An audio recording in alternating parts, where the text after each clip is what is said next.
మన తండ్రి కుమార పరిశుద్ధాత్మ దేవునికి వందనాలు స్తోత్రాలు చెల్లించుకుంటూ దేవుడు అద్భుత రీతిగా మనల్ని కాపాడి ఈ ఉపవాస ప్రార్థన దినాలను స్టార్టింగ్ దినాన్ని అంటే దీనిని భస్మ బుధవారము అంటారు.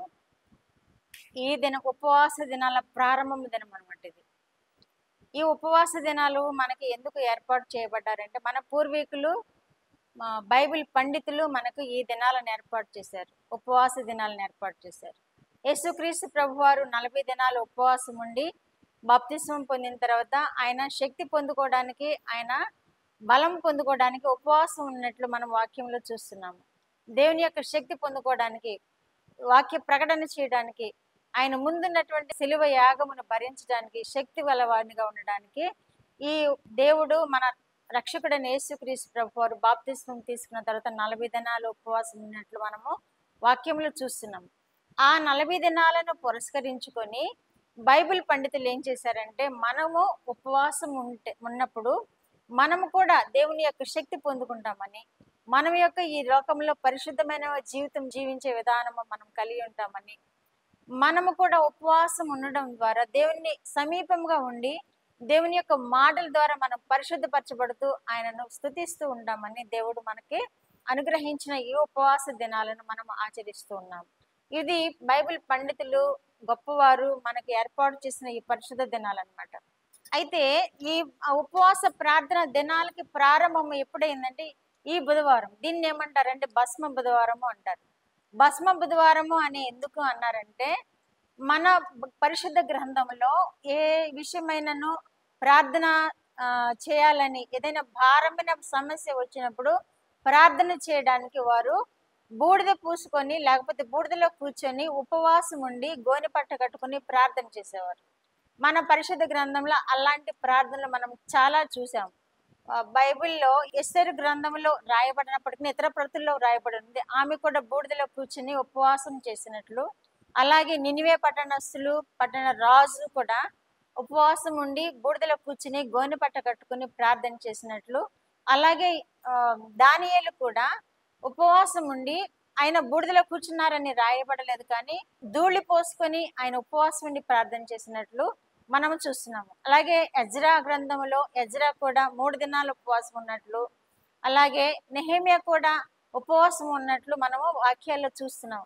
వీరు ఎందుకు ఉన్నారు అంటే, ఎజ్రా తన దేశం కొరకు, తన పట్టణము కొరకు, తన మందిరము కొరకు ధనాన్ని తీసుకుని వెళ్ళడానికి ఒక చోట గుమికూడి వారు ప్రార్థన చేస్తూ ఉన్నారు. ఎందుకంటే ఆ ధనమంతా దోచుకుంటారేమో, మమ్మల్ని శత్రువులు నాశనం చేస్తారేమో అని ఒక చోట ఉండి వారు 3 దినాలు ఉపవాసం ఉండి కన్నీటితో ప్రార్థన చేశాడు ఎజ్రా.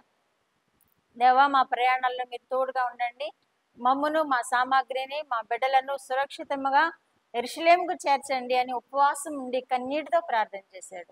అలాగే నెహెమ్యా కూడా ఆ ప్రాకారములు పడిపోయాయని అక్కడి నుండి వచ్చిన ప్రజల మాట విని ఆ దేవాలయం గురించి, ఆ ప్రాకారం గురించి కన్నీటితో ఉపవాసం ఉండి ప్రార్థన చేశాడు. దేవా, దాన్ని తిరిగి కట్టువా ప్రభువా, కట్టు నాయనా అని. అలాగే దానియేలు కూడా పరిశుద్ధ గ్రంథంలో ప్రాముఖ్యమైన అంశముగా మనం తీసుకుంటాం దానియేలు ఉపవాస ప్రార్థన. ఎందుకంటే ఆయన కూడా తన స్వజనాంగాన్ని కాపాడమని, తన స్వజనాంగాన్ని మరలా యెరూషలేము పట్టణానికి చేర్చమని, ఈ శాపము నుండి, ఈ కీడు నుండి, ఆ బానిసత్వం నుండి విడిపించాలని 70 సంవత్సరాలు అయిపోయింది కనుక ప్రభువా, నీ బిడ్డలమైన మమ్మలను క్షమించి, మా పాపములను క్షమించి మరలా మమ్మల్ని జ్ఞాపకం చేసుకొని యెరూషలేము రాజ్యానికి నడిపించు ప్రభువా అని ఉపవాసం ఉండి ప్రార్థన చేసిన విధానాన్ని మనం చూస్తున్నాం. ఈ ముగ్గురు కూడా వారి స్వంతం కోసం ప్రార్థన చేయలేదు, వారి ప్రజల కోసం ప్రార్థన చేశారు, వారి పట్టణం కోసం ప్రార్థన చేశారు, వారి పట్టణ ప్రాకారముల కోసం బాగుపడాలని ప్రార్థన చేశారు, యెరూషలేము మందిరం బాగుపడాలని ప్రార్థన చేశారు. అలాగే నినివే పట్టణ ప్రజలు కూడా మీరు నాశనం అయిపోతారు, మీ పాపం విస్తరించింది అని యోనా చేత ప్రకటింపబడినప్పుడు వారు ఉపవాసం ఉండి రాజుతో సహా పశువులు, పిల్లలు, మొత్తం ప్రజలందరూ ఉపవాసం ఉండి 3 దినాలు ప్రార్థన చేశారు. ఆ రాజు ఏం చేశాడు, రాజరికాన్ని అక్కడ తగ్గించుకున్న విధానాన్ని మనం చూస్తున్నాం. వాళ్ళు బూడిదలు కూర్చున్నారు అంటే ఆ బూడిద అంటే నిష్ప్రయోజనమైనది అది. అందుకే వారి స్థితిని ఆ ఉపవాస ప్రార్థనలో వారి స్థితిని ఆ బూడిదతో సమానమైనదిగా చేసుకున్నాడు ఆయన.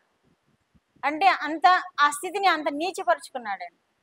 నినివే రాజు ఆయనకున్న రాజరికాన్ని, ఆయనకున్నటువంటి స్థితిని, స్టేటస్ని అంతటిని ఆ 3 దినాలు మర్చిపోవడానికి, ఆయన స్థితిని బూడిద వంటి స్థితిగా మార్చుకోవడానికి బూడిదలో కూర్చొని గోనె పట్ట కట్టుకొని ప్రార్థన చేసినట్లుగా మనం చూస్తున్నాం. ఎందుకు అంటే దేవుని చేత ఆయన కరుణింపబడాలని, అంత తగ్గింపు స్థితిని అక్కడ మనము చూస్తున్నాం. కాబట్టి ఈ దినమందు భస్మ బుధవారము అని ఎందుకు ఏర్పాటు చేశారంటే మనము తగ్గించుకోవడానికి, ఆ బూడిద వంటి అంత నీచమైన స్థితిని మనము ఈ దినమందు మన స్థితిని మార్చుకొని ఆ ఉపవాస దినాలు ఈ దినం నుండి స్టార్ట్ చేయాలని ఈ భస్మ బుధవారం అని ఈ దినాన్ని ప్రారంభించారు. భస్మ బుధవారానికి చాలా ప్రాధాన్యత ఉంది.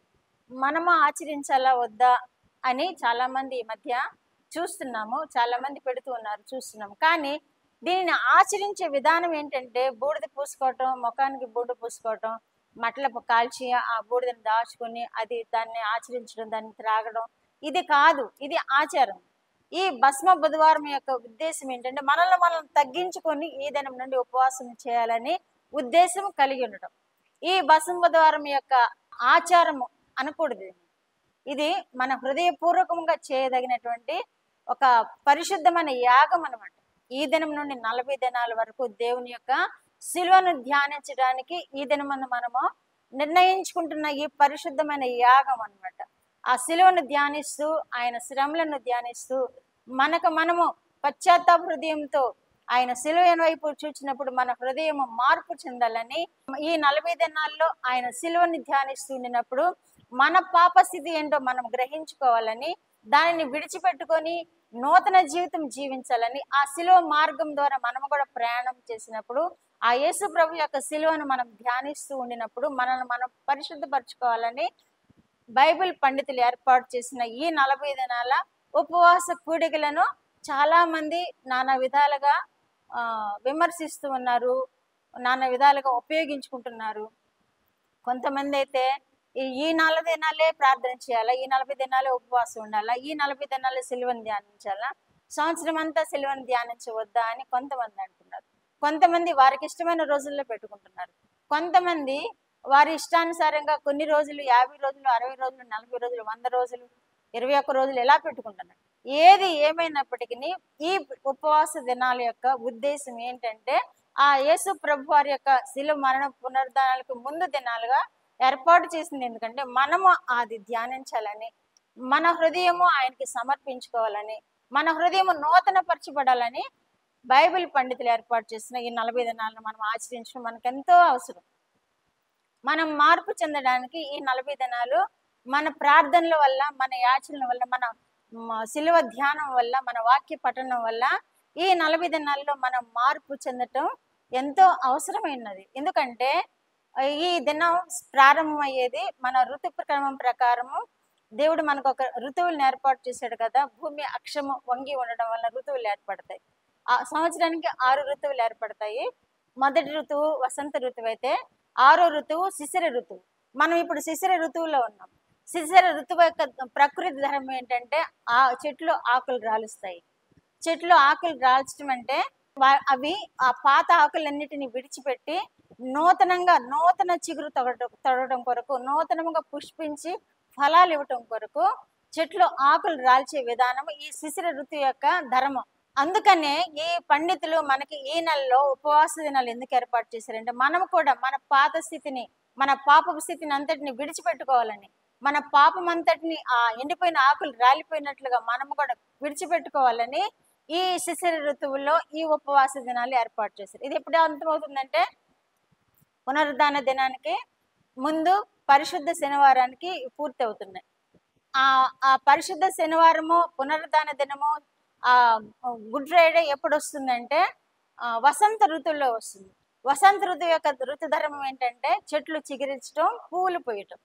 మనము ఈ 40 దినాల్లో మనకున్న పాపాలు, మనకు అంటుకున్న పాపాలన్నీ, మన హృదయంలో దాచుకున్న పాపాలన్నీ ఆ శిలువ ధ్యానం ద్వారా విడిచిపెట్టాలని, ఆ నూతనపరచబడి దేవుని యొక్క శిలువను ధ్యానిస్తూ ఉండినప్పుడు మనము ఆ చెట్లు ఎలాగ నూతనముగా చిగురు తొడిగి నూతనమైన పుష్పాలు పుష్పించి ఫలభరితముగా తయారవుతాయో మన జీవితం కూడా, మన జీవితం నూతన పరచబడాలని, ఆ లేత చిగురు వల్ల మన హృదయాలు పరిశుద్ధం పరచుకోవాలని, ఆ లేత పుష్పం వల్ల మన జీవితాలు కూడా ఫలభరితంగా ఉండాలని, సువాసన భరితంగా ఉండాలని ఈ వసంత ఋతువులో ఈ దినాలను, ఈ ఉపవాస దినాలను ఏర్పాటు చేశారు కనుక మనము ఆచరించడంలో మనకి ఎంతో అవసరం ఉన్నది. సిలువను ధ్యానించడం మనకి ఎంతో అవసరం ఉన్నది.